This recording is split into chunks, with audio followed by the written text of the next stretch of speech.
Hey there, Soulshites, it's Michelle here, and it's Monday. Maybe I'll even get this video out on Monday. Wouldn't that be cool? I'm just gonna talk about what's happening and everything, and we're just gonna go with whatever comes up. I'm getting ready to sneeze. Well, the sneeze didn't come, but it may still, who knows? I don't know. Let's start with inviting you guys to hook that subscribe button, hit the like button, and leave some yarn in the comments. Tell me what you're up to this week. What are you working on? Anything? Are you learning anything new? What's going on? That's what I want to know. I finished a thing last night. I finished my tithing hat. It was Sunday. I don't love that this point ended up so pointy. I'm still working on the trying to start at the top of the hat. 1, 2, 3, 4, 5, 6, 7, 8. So there's only 8 increases. So in theory, it should have been a little more flat right there at the top. I have a theory of how to resolve that. I don't know if it will work. The reason I want to start these hats at the top is because I ran out of yarn. Like right here is where I ran out of yarn here, and that's the end of, like, I only needed that much more yarn, but I ran out because I'm using scraps. So I did make it an extra long brim so that it can be folded up, gives it a little extra layers over the ears, and hopefully that will help it be a little bit warmer. But I am happy to have another hat done. I found out she has not given out the hats yet because she wants to give them out in person, and she's been super busy. So I will get this over to her so she can add it to the ones that she is handing out. And I'm going to pause this to say hi to my kids for a sec. Ah! Saying hi to the kittens. Saying hi to the kids allowed a kitten to get in here. And just as I was turning it on, he attacked my leg. It was great. I don't know if he'll come close enough for me to pick him up and show you guys. Maybe. Yeah, he's like, no, you don't pick me up. Anyway. So that was my finished object for the week, and I wanted to show you where I was at with everything else. Dude, those are my dirty clothes I didn't put away because I didn't want you getting into my closet. This is Star. I don't know if you guys can hear that. He's purring.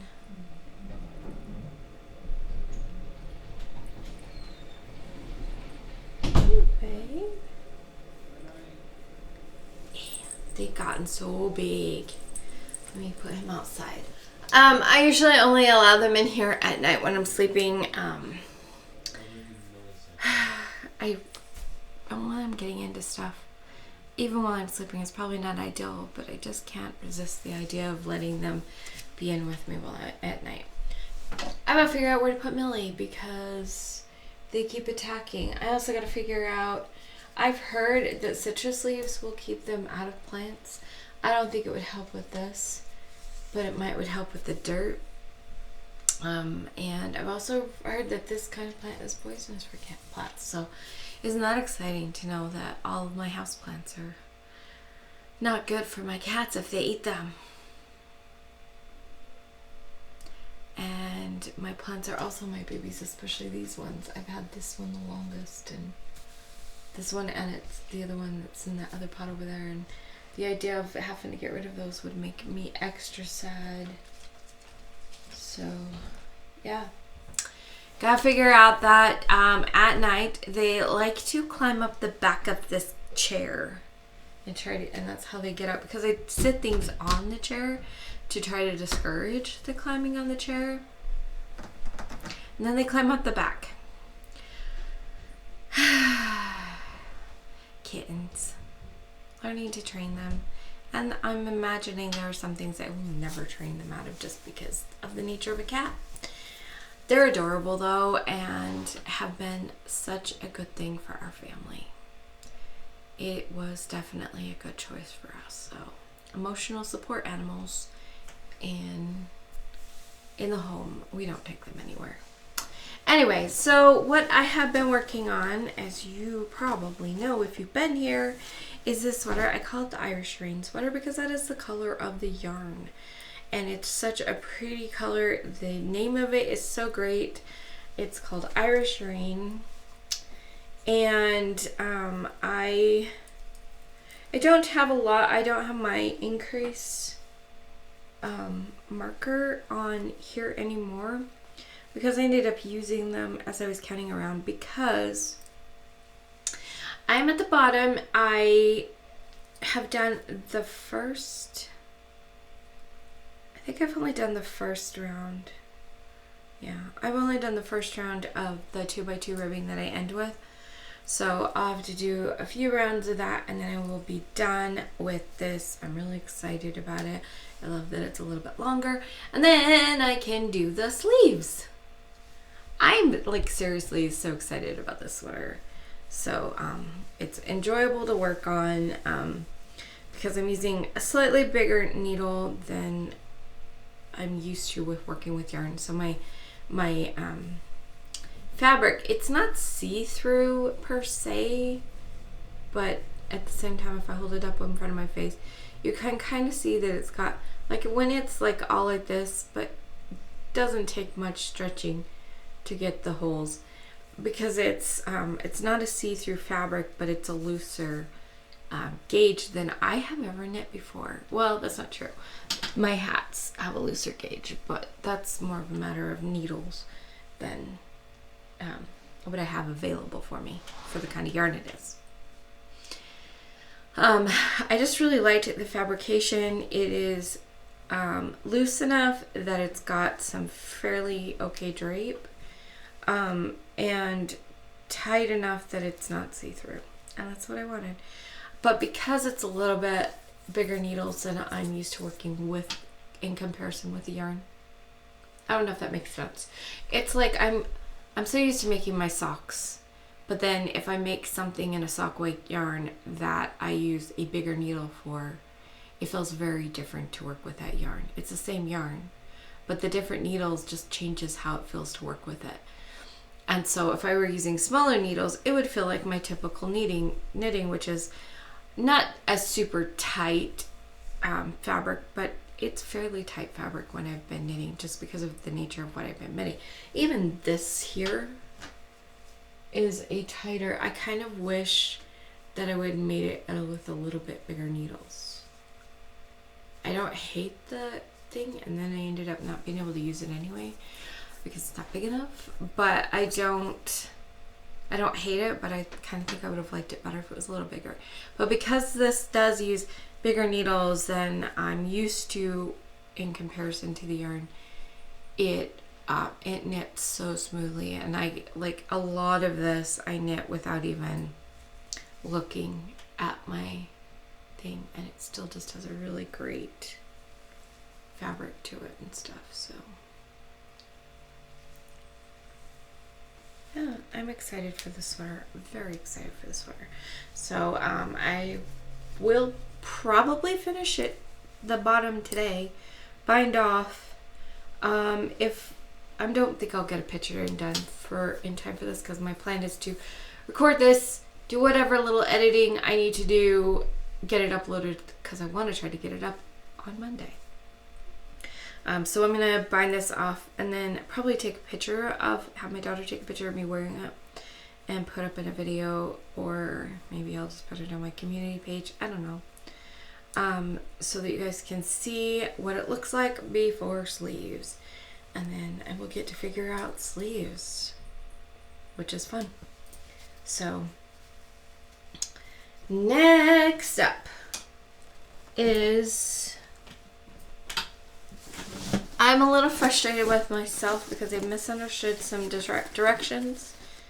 Hold on. And then I had to go back and fix it. So this is the sleeves from my granddaughter's cardigan. And I had been doing these increases over here. I think I was right around, I think I'd done my first light purple increase. and realized that I was supposed to be making this not a stockinette, but continuing a 2x2 ribbing pattern. So I had to undo quite a bit to go back to where I could put in the 2x2 ribbing. So now what I'm doing is, like right here, my last, I get it to where there's 4 stockinette, and then my next increase I put 1 ribbing in between, and the next ribbon one I'll do 2. I don't know if that's the proper way to do it, but it's the way I'm doing it. Because I was like, well, how do you keep a 2x2 ribbing and do the increases? Like, there was no clear instructions on that. I am sure that other knitters would have already known how to do that, but I am still fairly beginner in a lot of areas. I just am very adventurous, so I learn things that a lot of beginners wouldn't look at, because I'm like, it's pretty, I want to at least try it, and if it works, then awesome, and if it doesn't work, maybe I'll come back to it in a year or 2 when I've learned more skills. That's kind of my thinking. So what I would do, I had to go back to where I just had the 4 stockinette stitches so that I could put an increase in with the adding in a purl in between. So then it became 2, 1, 2 until my next decrease, and it became 2 purl, 2 knit, and then I was back into my pattern. And then when I got up again, I added it so it was 3 knits, 2 purls, 2 knits, and then it became 4 knits, 2 purls, 2 knits, and then it became 2 knits, 1 purl. And that's how I've been doing it, so that it works up to where for a minute there's just stockinette, and then there's kind of a broken stockinette, and then there's back to the 2x2 ribbing, and it just keeps cycling through. And so I think it's turned out pretty well. I don't know how well you can tell because of the thing on pattern, but I think it turned out pretty decent. Like, it's a fairly smooth transition up here where, you know, we go from and add that extra in. I think, I don't know if you can tell this side where there's less things, but I think it's turning out pretty well. So that's how far I am. I still have, this was a little hack somebody did that I really liked. You basically hung as many increases as you were supposed to make. I was supposed to make 12. So I started out with a chain of 12 of these light bulb stitch markers in this color, because these ones were supposed to be every 4th row, and these ones are every 5th row. And so I put the number on here of hung the 4th row ones. I didn't even realize I was supposed to do the 5th row ones until after. I thought I was just increasing here and then having kind of a balloon look or something. I don't know. I'd never made this kind of cardigan before. And then, so now I have, let's see, 1, 2, 3, 4, 5, 6, 7 more. It just was a really cool hack that I liked, that I don't have to keep track of how many increases I've done. I just have to not lose my stitch markers.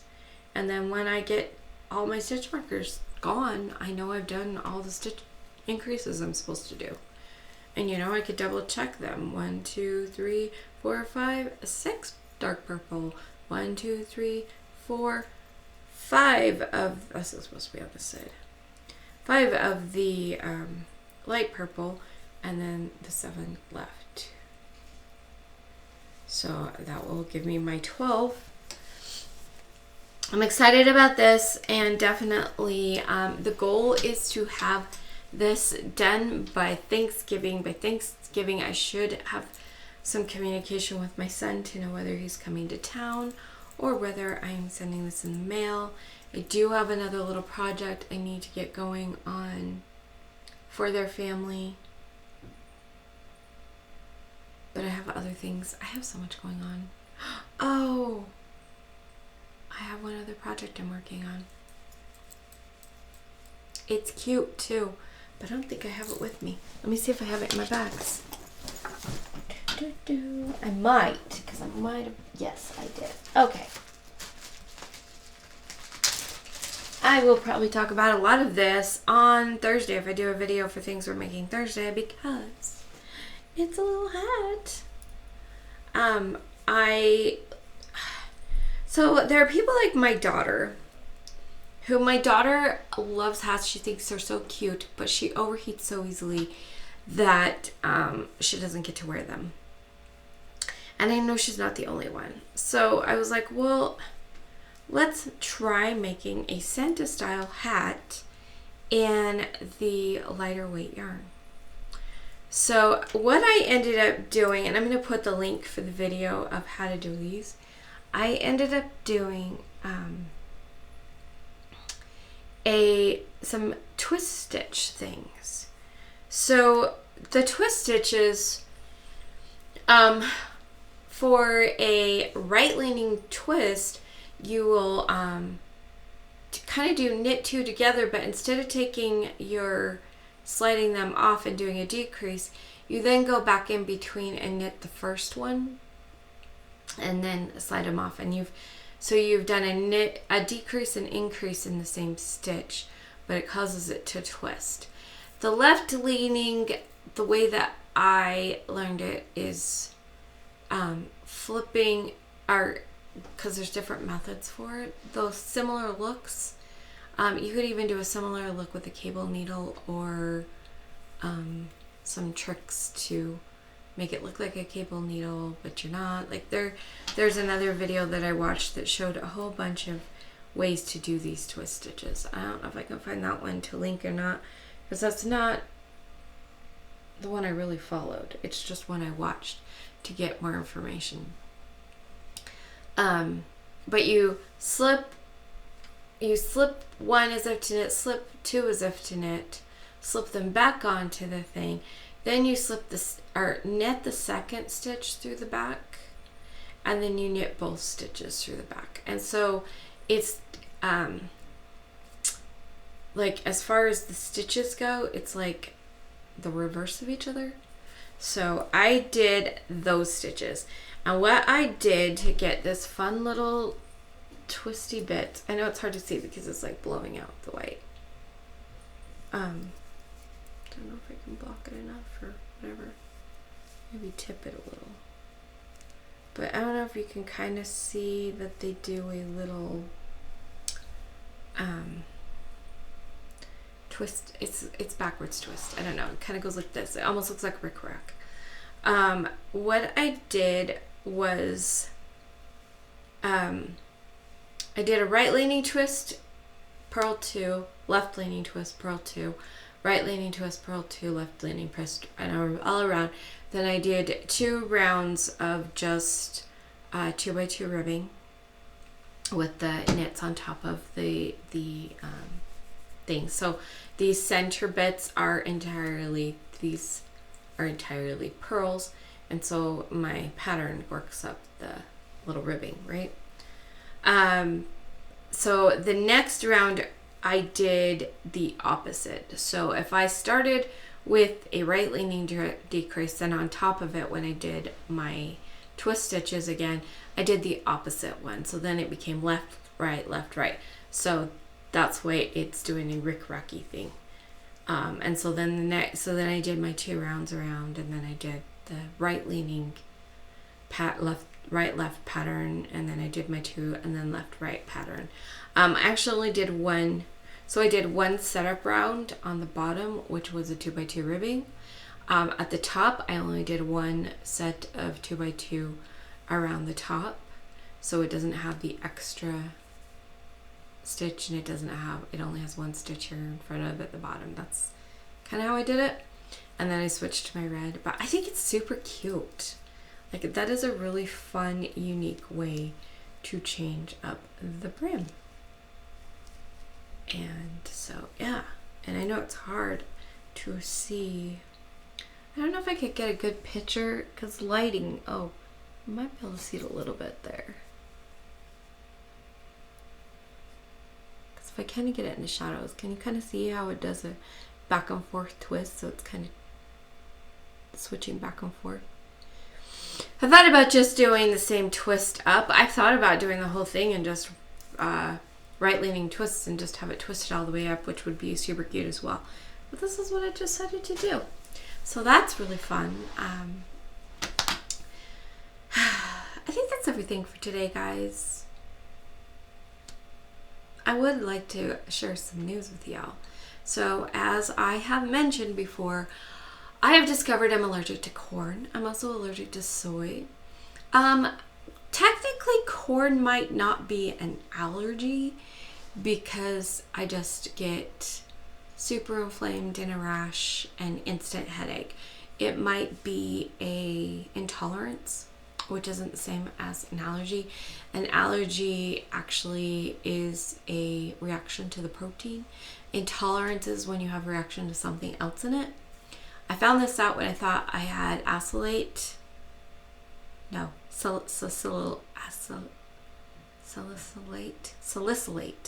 When I thought I had a salicylate sensitivity, which may still be a possibility.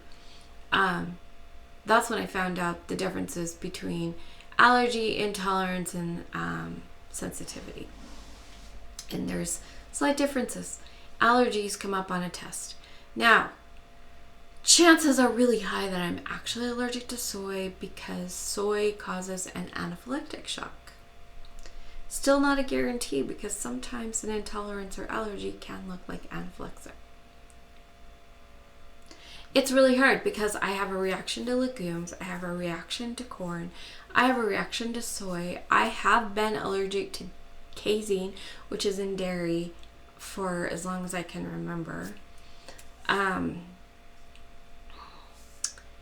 And I'm possibly having a gluten intolerance right now, probably, because just my body's inflamed in general.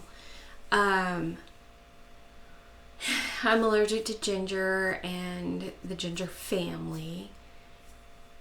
I haven't found a legume I can use. So it's an adventure. Currently, my reaction to corn is so bad that I can't even eat meat that has eaten corn.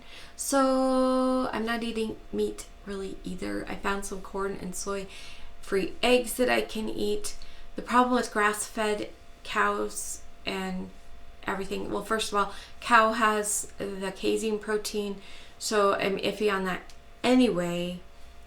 Then the problem with the grass-fed things is a lot of times they're grass-fed, pasture-fed, all that things until they send them in to be slaughtered, and then they're fed corn and things. So you have to look for grass-finished, which is almost impossible. I only found one place, and it was 3 times the price. I'm really having fun trying to figure out what to do for turkey dinner. I think I'm just going to go with the reactions so that I can have turkey, but I'm trying to find a turkey that has the least reactive stuff in it. I may have found something that will work because the only corn in it would be corn from vinegar, which may or may not affect me as much as everything else, and corn that they were fed. But all of the other turkey things have dextrose or maltodextrose, which are corn derivatives and which are definitely reactive for me. So that's the fun of life right now. But in bonus news, well, in good news, okay, first of all, when I can eat, the days after I eat really good, I have less body aches just in general. My mornings are easier, which is definitely a plus. My brain fog has gone down tremendously, which is definitely a plus. And I have in the, what is it? June, July, I guess I've been doing this for 6 months, trying to eliminate this stuff from my life. And I have lost 18 pounds. And I have been known to just sit at a pound. Once I get to a high weight, I just sit there. It's been that way since I had my last baby. In fact, my baby situation was after my first daughter well, after my first son, I went back to normal. I was 20, things were great. I didn't start having some of my health problems until my late 20s. When I had my daughter, I lost a lot of weight, but I also wasn't being able to eat a lot of things, and I was dehydrating and I was sick.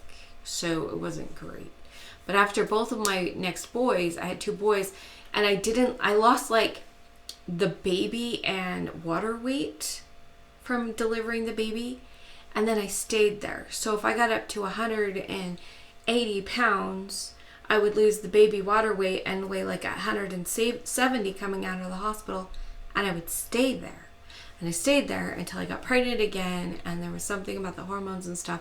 I lost a little bit of weight to where I would be kind of a normal for my size, and then start gaining the baby weight again.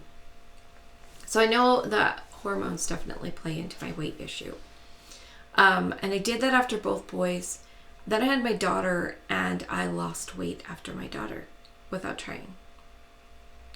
And then I had my son, and he was my last baby, and I stayed there, and I stayed at that weight for a long time until some things happened, and I gained 10 pounds, and then I stayed at that weight until I had my surgery 4 years ago. And between the surgery, the reactions, the grief, all the crap that happened for me in a 6-month period of time, I gained a little bit more, and I've stayed there. I stayed at that weight for 4 years. It didn't matter what I did, what kind of diet things I was doing, because it seemed like I could never fully eliminate everything. Like, I could eliminate some things that were causing me problems, but I was still eating other things that were causing me problems. And it wasn't until a few months ago, back in probably the end of April, the thought was clear as a day as I was thinking about my issues with corn and realizing that I've always had issues with corn. Just I never liked cornbread. I never liked corn. I never have like even liked corn stuff except for popcorn and Cheetos. And then so I was like, oh, I need to actually avoid corn. My body, every time I eat corn, my symptoms get so much worse. So, and then ibuprofen gives me great brain fog, and ibuprofen is a corn derivative. And learning that, like, it made so much make sense. I also had a major drug reaction during my surgery, which I think contributed to my weight gain and staying. So I realized that I was that corn was one of my major issues. And as I was driving along, the thought came as clear as day, animals eat corn too. And I went, oh, wow. So that's when I went on the lookout for things and found corn and soy-free eggs, which number 1, tastes better to me, and number 2, I'm not having a reaction to. My daughter still does if there's oil involved. She can eat boiled eggs, but as soon as oil and the eggs mix together, it has a reaction that her body doesn't agree with. Very fascinating how our bodies work with that kind of thing. And then I found one bacon that I can handle, and every once in a while I can eat some other meat as long as there's nothing with it. Pretty much all condiments are out at this point in time. I'm debating about trying to make my own mayonnaise with my corn and soy-free eggs. That makes me anxious. It's one thing to know that mayonnaise and Miracle Whip are made with eggs. It's another to make it yourself and really know it's made with eggs. And not just eggs, but raw eggs. Yeah. I have no clue if my corn and soy-free eggs are pasteurized. Anyway, yeah, that's the adventure of my life. But I've lost some weight. I have less pain and I have less brain fog. So that is awesome. I can tell very quickly, besides my instant headaches and instant inflammations that I get when I eat something I shouldn't, I can also tell very quickly because my body aches are like just go through the roof, and there's weight gain and brain fog. I'm like, oh my gosh. So anyway, I don't know if you wanted to know that, but I'm kind of excited. I'm not excited about the fact that I can't find very much to eat because I have problems with almost because I can't eat legumes, can't eat corn, soy, dairy, meat that's eaten, corn or soy, and also nightshades. Sometimes I can handle a white, well, we don't have white potatoes in Utah. We have russet potatoes, which are more of a cream. Sometimes I can handle them in small doses, and they're not too bad. Therefore, my selection of foods is so small. So I'm still trying to figure that out. Still trying to figure out how are we going to do Thanksgiving to have the least reactive Thanksgiving possible, but still feel like we're having Thanksgiving dinner. This week I'm going to try making a pumpkin custard, because it's custard when you just pretty much make the pumpkin pie filling and don't use a crust. None of my family likes the crust anyways. I only ate the bottom part of the crust because it was there, not because we liked it. And so we're just going to make the pumpkin pie filling. Basically put it in the pan. You don't have to do the 425 at the beginning for 15 minutes because that's actually for the crust. You just do the 350 for like 50 minutes until it's done. But it's the same recipe in a pie tin, and then it's called custard, pumpkin custard. So we're going to make pumpkin custard, but this week I want to try pumpkin custard with coconut milk. The biggest problem with coconut milk is finding coconut milk that doesn't have legumes or corn derivatives in. So I may have to be making my own condensed coconut milk for that, which there's a recipe on how to do that. I saw how to do that because the condensed coconut milk that we found, I knew I was kind of having a reaction to it. I was wondering if I was having a problem with coconut, but I wasn't seeming to have it with some coconut things, but other coconut things. And now I've realized it's because xanthan gum is corn derived, guar gum is a legume. So basically I'm getting hit with one or the other, and that is why I'm having a reaction. Yay! Isn't that exciting? But now knowing that I can go out specifically, I'm going to Trader Joe's because I'm pretty sure that they have stuff. I'm also going to hit the Asian market to see what I can find that's just straight coconut milk, nothing else. And if I have to learn how to condense it myself, that works for me, so that I can try making coconut pie or pumpkin pie with coconut milk. If it doesn't, I will just suffer with the dairy and do the regular stuff because the corn is more damaging to my body. Dairy, I have a reaction to it, but I can kind of eat it once in a while as long as I don't override my body. Well, there you go. You're like, I came for yarn, Michelle, and not your life story. Some of you are happy to hear my life story. Others of you are like, this is annoying. I'm sorry.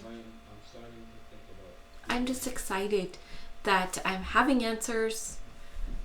Weird to be. I'm watching a lot of vegan videos. I didn't want to be vegan. It's not, I feel bad for the animals, but I don't feel like going vegan impacts it enough to actually make a difference for the animals.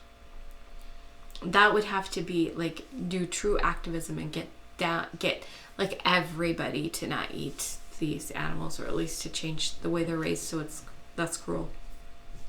I don't think that choosing to eat vegan makes enough of an impact, especially when eating legumes is off of my thing, and so getting the grains is really hard. The protein.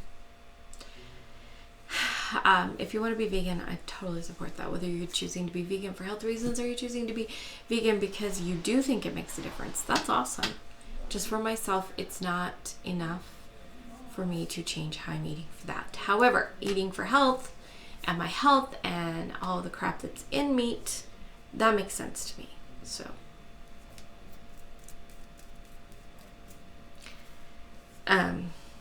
but I didn't plan on it. But I ended up watching a lot of Whole 30s, a whole paleos, vegan. Like, I'm getting all these weird diet things because I'm trying to eat gluten-free, corn-free, soy-free, dairy-free. And anything that's eaten corn, which takes out all the things. I mean, like, it's just so crazy. Like, it's almost easier to tell you what I can eat. So far, I'm okay with rice, coconut, the eggs that I found that are corn and soy free, apples.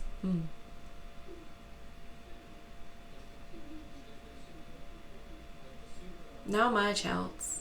I seem to be okay with quinoa. It's just trying to find a way to cook it that actually tastes good, or things to cook with it. I really crave savory things right now because I'm not finding a lot of savory.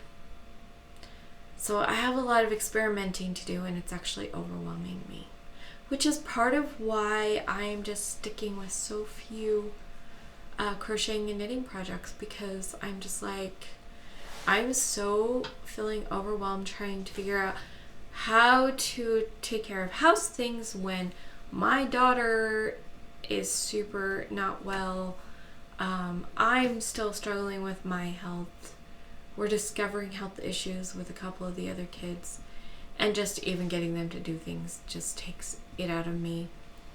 So trying to figure out how to actually truly get my house to stay in order while also getting my diet fixed, while also learning new things. I'm just, so working on things like this that are pretty straightforward and easy, but making progress so that I feel good about things. This is what's keeping me going. Anyway, guys, I love you guys. I am so thrilled to know so many. I've had a chance to video call with a couple of my subscribers. You guys are my favorites. But I love all of you. I was going to say, one of the other people I know that watches, she doesn't always comment, but she'll make little comments once in a while, which tells me I know she watches them. I've met her in person too. She's shorter than I expected, but she still may be taller than me. I should ask her. That's funny. Anyway. I'm sorry. I know I got all ranty on my health thing. I'm excited about losing the weight though. I'm wearing pants that got packed away that I pulled out, and I'm like, oh my gosh, they fit me now. So that's exciting. Remember to let your light shine through your creations, whatever they be. I'll see you guys next time. Bye.